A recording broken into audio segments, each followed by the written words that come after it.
El siguiente programa es familiar. Puede contener escenas de violencia moderada. No contiene escenas de sexo. Para mayor comprensión de los menores de edad, debe ser visto en compañía de un adulto responsable.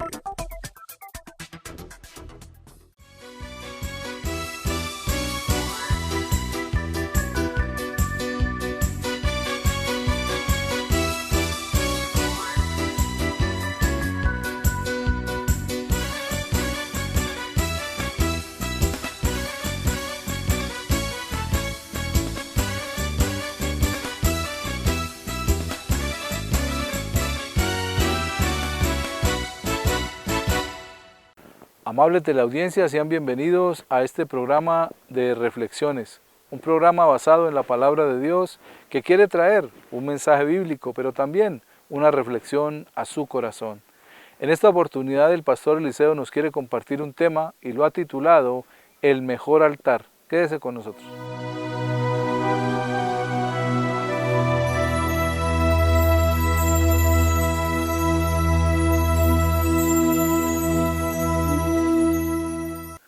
Para tal vez todos nosotros, no es extraño la palabra altar, porque de una u otra forma se ha oído.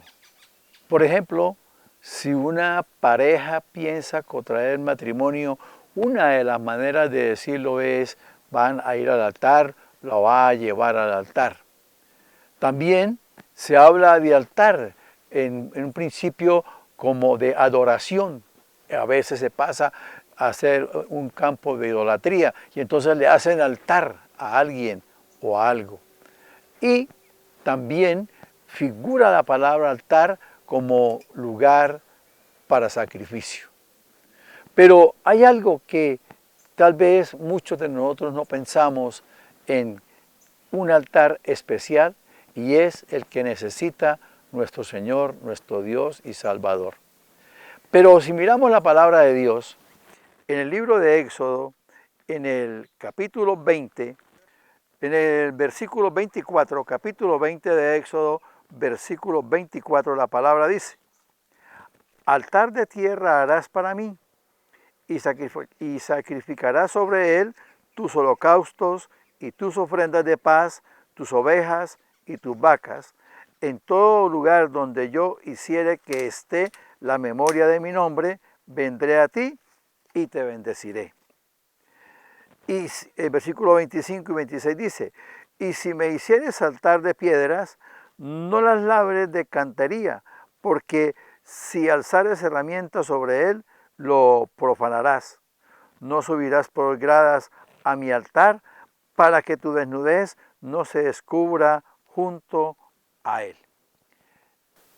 El Señor está dando la instrucción a Moisés de cómo hacer el altar. No es de cualquier manera. El altar en ese momento era para agradar al Señor. Entonces dice: hágame altar de tierra. Pero si llega a ser altar de piedra, no le ponga adornos, no lo labre, porque entonces el altar se puede convertir en el centro y puede pasar a ser un lugar de idolatría.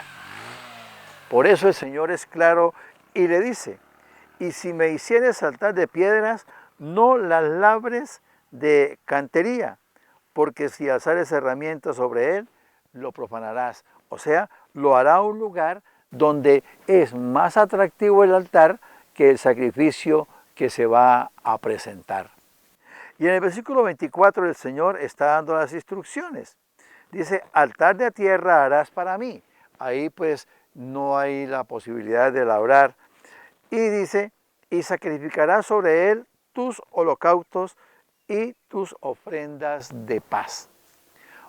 Es el punto de sacrificio, es el punto de gratitud, es el punto de adoración, es el punto de exaltación. Y luego dice: tus ovejas y tus vacas, en todo lugar donde yo hiciere que esté la memoria de mi nombre, vendré a ti y te bendeciré. Entonces el Señor está dando la instrucción de para qué es y cómo es el altar. Y el versículo 26 dice, no subirás por gradas a mi altar, porque tu desnudez no se descubra junto a él. ¿Para qué su desnudez? Es una forma de decir el altar es un lugar santo. Se debe cuidar de que nada distraiga, de que nada lo profane, de que nada le cause algo que no sea grato a los ojos de Dios. El altar debe estar bien organizado, debe estar muy bien elaborado, pero debe ser un lugar santo, un lugar especial, y también en ese lugar no puede haber distracción, no puede haber eventos que hagan que el altar pierda la importancia, pero que no le quite importancia al sacrificio, a lo que se presenta sobre ese altar, y que esa ofrenda, que ese sacrificio siempre va dirigido al Dios Todopoderoso, nuestro Señor y Salvador. Sin email. Cuenta la historia que un hombre perdió su trabajo en una empresa donde había laborado por más de 10 años. Hubo un recorte de personal y entonces lo liquidaron. Salió y empezó a buscar en los periódicos y por todos lados a ver dónde conseguiría un empleo. De pronto vio un letrero donde decía que se necesitaba un barrendero en Microsoft. El hombre buscó la dirección, la escribió y se fue para aquel lugar con su hoja de vida. Cuando llegó allí, el encargado del personal le hizo unas pruebas de barrido y le pareció que era un hombre muy eficiente en lo que hacía. Le dijo, amigo, usted es muy eficiente, vamos a la oficina para hacer un contrato laboral. Lo llevó a la oficina y empezó a preguntarle el nombre, la dirección, la fecha de nacimiento, y al final le dijo, bueno, regáleme su email para enviarle un correo cuando esté el puesto ya disponible para usted. El hombre le dijo, qué pena, pero yo no tengo email. ¿Cómo así?, le dijo el jefe de personal. ¿Cómo es posible que una persona como usted no tenga email? No, señor, entonces no podemos en Microsoft tenerlo como nuestro empleado. El hombre salió de allí aburrido, pero también le llegó una idea a su corazón. ¿Por qué no comprar frutas y verduras y empezar a empacarlas en bolsas y venderlas puerta a puerta? Con el dinero que había recibido de la liquidación de su anterior empresa, el hombre compró frutas y verduras y empezó a ofrecerlas casa por casa. Fue tan bueno su negocio que al mediodía ya había terminado con lo que había comprado y había multiplicado su dinero. De esa manera fue y volvió y compró más y vendió más. Y así empezó hasta que luego se compró un camión para poder distribuir la fruta y la verdura, y luego compró una flotilla de camiones y fue uno de los hombres emprendedores más bendecidos. Cuando el hombre ya tenía su empresa formada y su flota de camiones que repartían verduras y frutas alrededor nacional, un día los seguros de los camiones empezaron a vencerse, así que llamó al corredor de seguros para que le hiciera el favor y le hiciera el cambio de todos los seguros de los vehículos. El hombre fue y habló con el propietario de la empresa y lo felicitó. Le dijo, ¿qué empresa tan grande tiene usted? Lo felicito, usted es un hombre esforzado, emprendedor. Gracias, le dijo el comerciante. Le dijo, bueno, entonces regáleme su email para poder enviarle los seguros a su correo. El hombre se quedó mirando y dijo, yo no tengo email.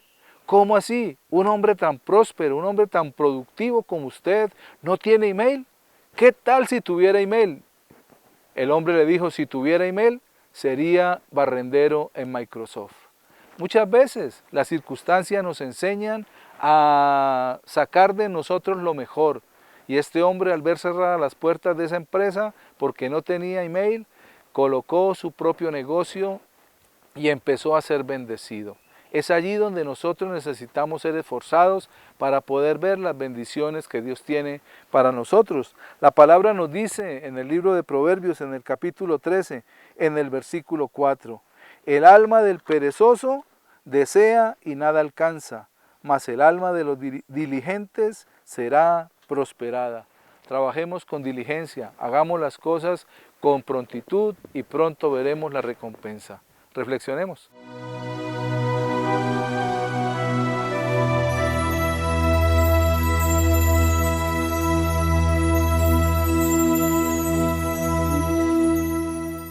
Y entonces, para el Señor es agradable que nosotros tengamos un altar para Él. Y siempre el altar será de gran beneficio, de gran bendición. En el libro de Génesis, en el capítulo 8, versículos 20 y 21, la palabra dice, y edificó Noé un altar a Jehová, y tomó de todo animal limpio y de toda ave limpia, y ofreció holocausto en el altar. Y percibió Jehová olor grato, y dijo Jehová en su corazón, no volveré más a maldecir la tierra por causa del hombre, porque el intento del corazón del hombre es malo desde su juventud, ni volveré más a destruir todo ser viviente como he hecho. Terminado el diluvio, pasa el tiempo y Noé sale del arca. Y lo primero que Noé hace es hacer un altar y presentar sacrificio al Señor. Y eso le agradó al Señor.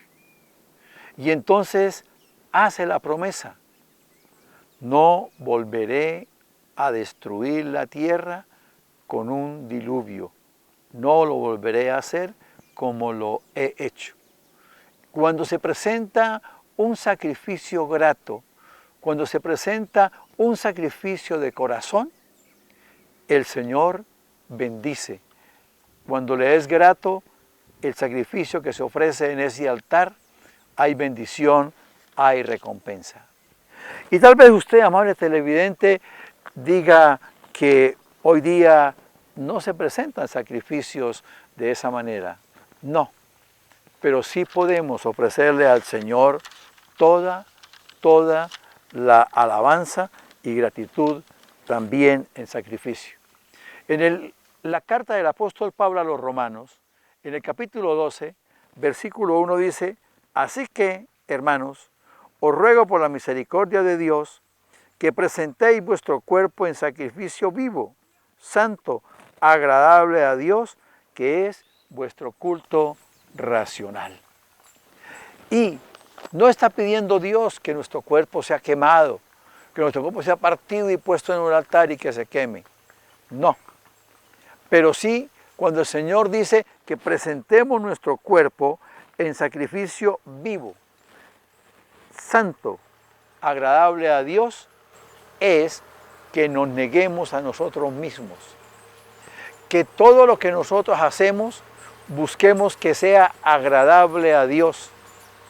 Porque muchas veces se hacen cosas que no son agradables a Dios y Dios quiere todo lo contrario. Lo que no es agradable a Dios lo dejamos de hacer y lo que es agradable a Dios lo hacemos. Entonces, qué bueno que cada uno de nosotros nos examinemos y entonces le digamos al Señor, Señor, yo sé que estoy haciendo esto mal. ¿Cómo está mi temperamento? ¿Cómo reacciono? ¿Cómo le hablo a mi esposa? O la esposa, ¿cómo le habla a su esposo? ¿Cómo se trata a los hijos? Y los hijos, ¿cómo tratan a sus padres? Porque no podemos decir, no, es que yo soy así. No, por eso Dios dice, presenten el cuerpo como sacrificio vivo. O sea, reconozca qué está haciendo mal. Reconozcamos qué estamos haciendo mal, en qué nos equivocamos. ¿Estamos siendo de pronto envueltos por el vicio? Que no, que es que yo me tomo unas cervezas porque es la plata la que yo me gano y yo tengo derecho a disfrutarla. Pero Dios dice, los borrachos no entrarán en el reino de los cielos. Y entonces vuelve y dice el Señor, sacrificio vivo, renuncien a todo eso. Renuncia a los deseos, renuncia a las concupiscencias y diga, Señor, te presento mi sacrificio. Y el mejor altar para presentar esos sacrificios es un corazón limpio, un corazón agradecido, un corazón que ha sido lavado por el Señor Jesucristo, y ahí le decimos de corazón abierto, de corazón limpio, de corazón tranquilo, Señor, hoy me niego a mí para agradarte a ti, Señor. El mejor altar es un corazón en el cual presentemos a Dios todas nuestras renuncias.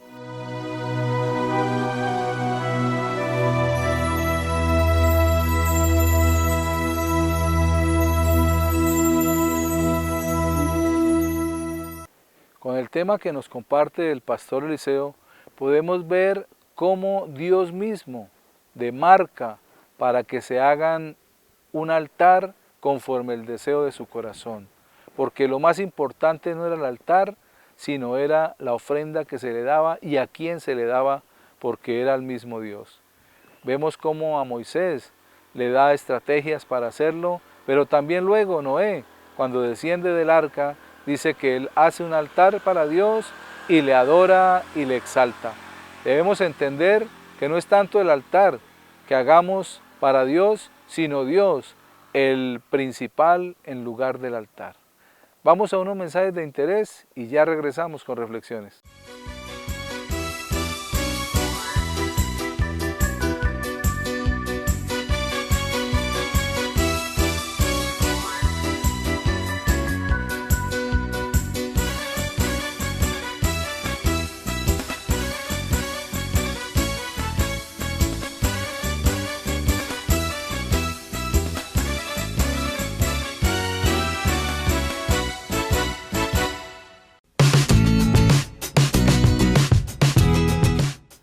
¿Sabía usted que la sede donde funciona la empresa Paso Televisión fue adquirida en el año 2003 gracias a las gestiones administrativas realizadas por la junta directiva de ese entonces?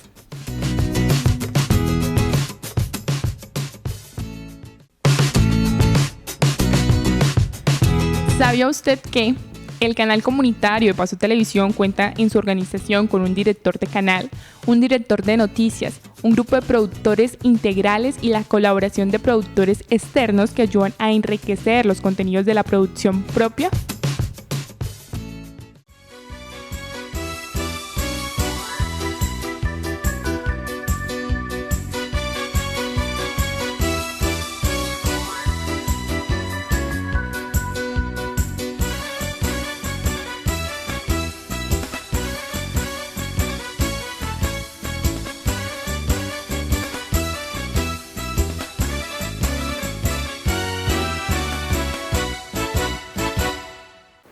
Continuando con nuestro programa en esta oportunidad, el tema que quiero compartirles lo he titulado La luz verdadera. Quédese con nosotros.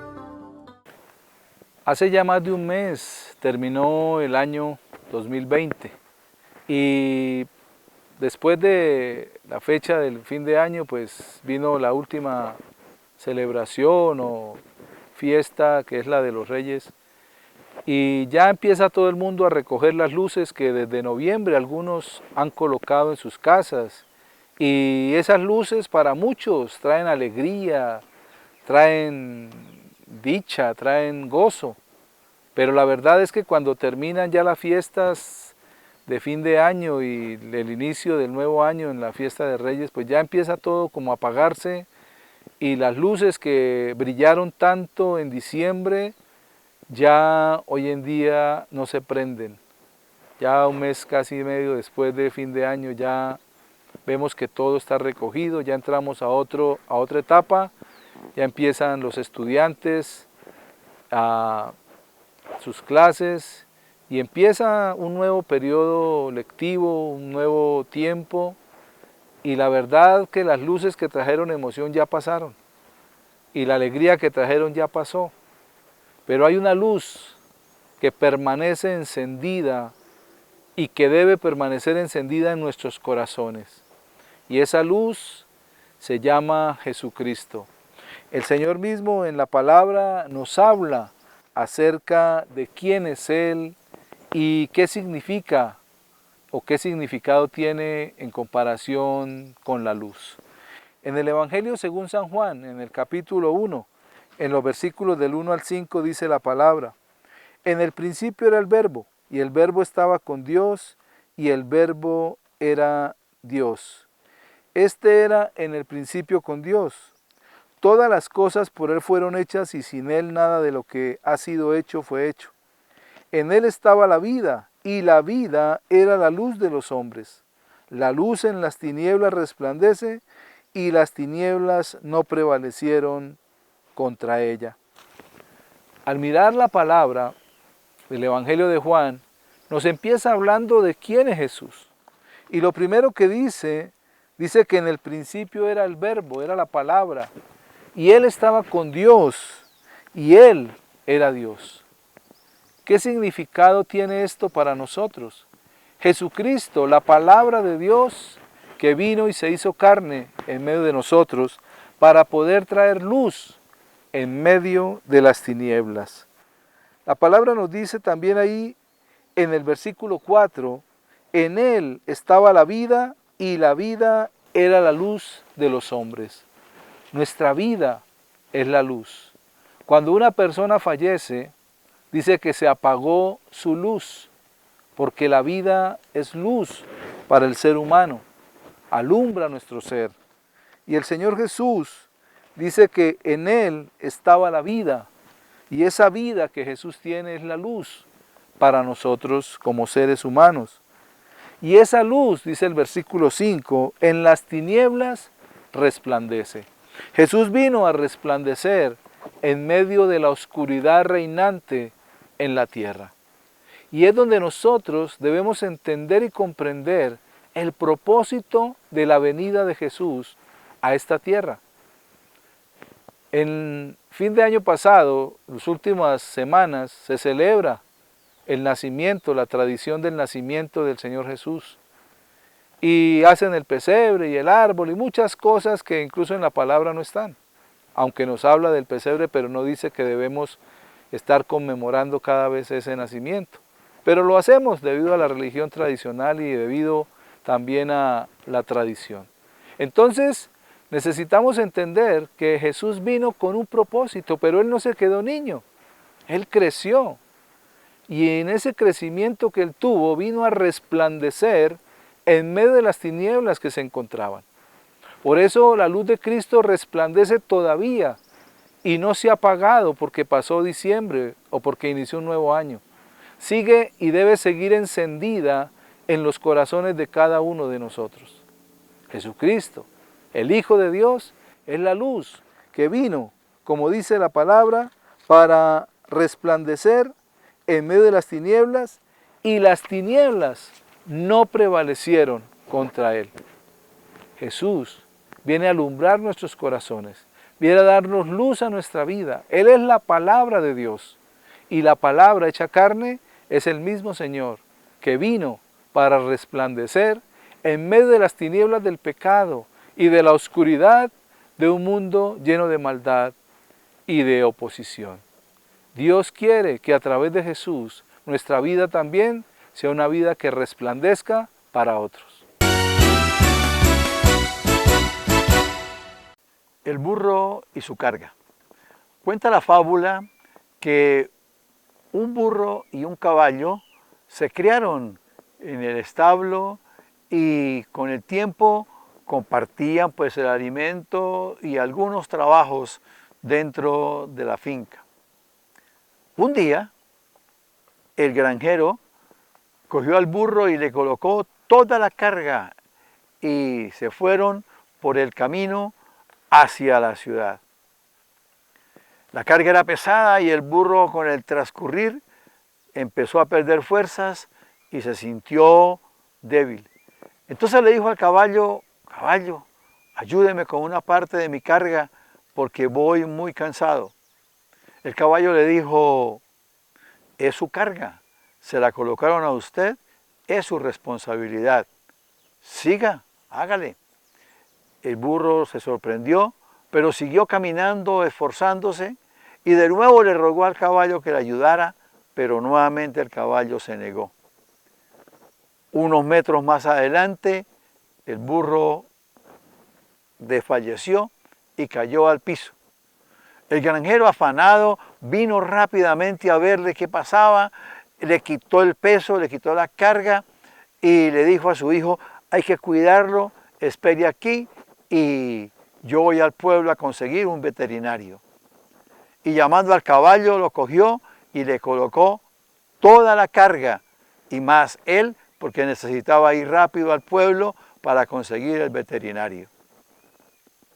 Si el burro hubiera sido ayudado, si el caballo hubiera sido condescendiente y le hubiese ayudado, no hubiera tenido que cargar toda la carga más el peso del granjero. ¿Cuántas veces no nos interesamos por la situación de otro, por el dolor de otro, porque se llega a creer que es el problema de él, que es situación de él? La palabra de Dios dice en la carta del apóstol Pablo a los Gálatas, en el capítulo 6, versículo 2, sobrellevar los unos las cargas de los otros y cumplir así la ley de Cristo. Apoyémonos unos a otros, ayudemos cuando sea posible, cuando esté en nuestro alcance, y así agradamos al Señor. Reflexionemos.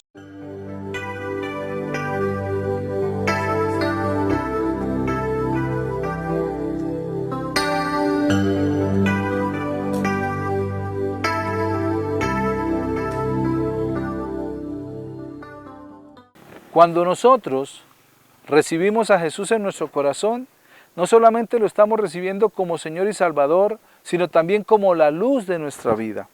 La palabra también nos dice ahí en el Evangelio de Juan, en el capítulo 1, en los versículos 9 y 10, aquella luz verdadera que alumbra a todo hombre venía a este mundo.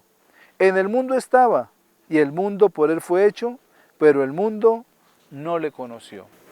Jesús vino para manifestar la luz de Dios, para manifestar en medio de las tinieblas del pecado y la maldad esa luz que resplandece. Pero dice la palabra que el mundo no le conoció, porque él venía predicando un evangelio de amor, de arrepentimiento, de transformación. Una luz que alumbra en oscuridad, hace que la oscuridad huya y resplandece y todo queda a la vista. Por eso la luz que Jesús traía sacaba a la vista los pecados de los hombres, pero no para juzgarlos ni para condenarlos, porque Él no vino para condenar, Él vino para salvar. Pero eso hacía que el hombre se sintiera menos, que el hombre se sintiera acusado por su mismo pecado y por su misma maldad. Por eso Jesús nos da una palabra ahí, en el Evangelio de Juan, en el capítulo 8, en el versículo 12. Otra vez Jesús les habló diciendo, yo soy la luz del mundo, el que me sigue no andará en tinieblas, sino que tendrá la luz de la vida. Cuando Jesús vino, quería que los hombres le recibieran, le aceptaran, porque Él vino para traer esa luz, para que el mundo resplandeciera delante de Dios. Pero el mundo, como leíamos en el versículo 10 del capítulo 1, no le conoció. ¿Y por qué no le conoció? Porque no quisieron hacerlo. Él vino a su pueblo, a los israelitas, pero ellos no lo recibieron. Pero a todos los demás que le hemos recibido, nos ha dado el privilegio de ser hechos hijos de Dios al perdonar nuestros pecados y alumbrar nuestra vida para poder reconocer esos pecados que había en nosotros y ponerlos delante de Dios y pedirle que nos perdonara, y Él los perdonó. Por eso dice, yo soy la luz del mundo, el que me sigue no andará en tinieblas. Cuando nosotros seguimos a Jesús, las tinieblas huyen de nuestra vida. Las tinieblas habla de pecado, habla de maldad, habla de lujuria, de vicios. y esos se apartan de nosotros. Por eso el Señor Jesús dice, el que me sigue no andará en esas tinieblas, en esos pecados, sino que tendrá la luz de la vida. Y es lo interesante que necesitamos entender.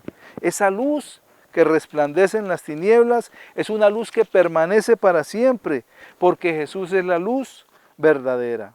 En el capítulo 9 también del Evangelio de Juan, en el versículo dice, entre tanto que estoy en el mundo, luz soy del mundo.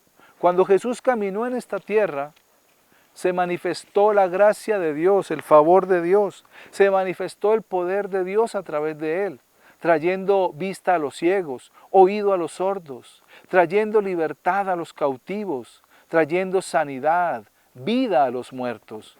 Pero eso que él hacía, para muchos religiosos les parecía algo inadecuado. Por eso lo crucificaron, porque no quería que esa luz alumbrara sus vidas para manifestar su maldad y su pecado. Y en el capítulo 12 del mismo Evangelio de Juan, en el versículo 46, dice la palabra del Señor. Yo, la luz, he venido al mundo para que todo aquel que cree en mí no permanezca en tinieblas. Jesús nos está hablando hoy nuevamente acerca de que Él es esa luz que el Padre envió, para que las tinieblas huyan de nosotros, para que no permanezcamos en la oscuridad de la maldad, en la oscuridad del pecado, sino que para que caminemos en una libertad.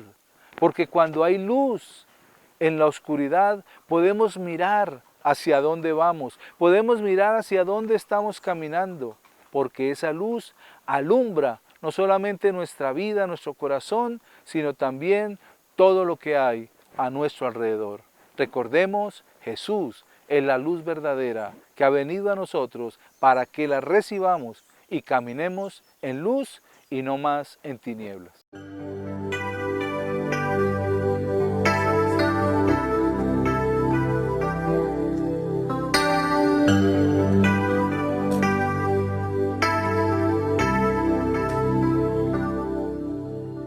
Cuando el Señor Jesús habló de la luz, le dijo también a sus discípulos que ellos eran la luz del mundo y que si una luz se prende no se esconde debajo de un cajón, sino que se pone en lo alto para que alumbre a los demás.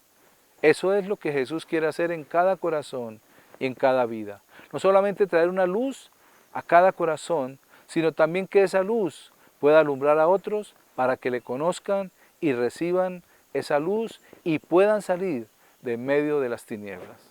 Amable teleaudiencia, de esta manera llegamos al final de esta emisión. Gracias por acompañarnos, que Dios les continúe bendiciendo.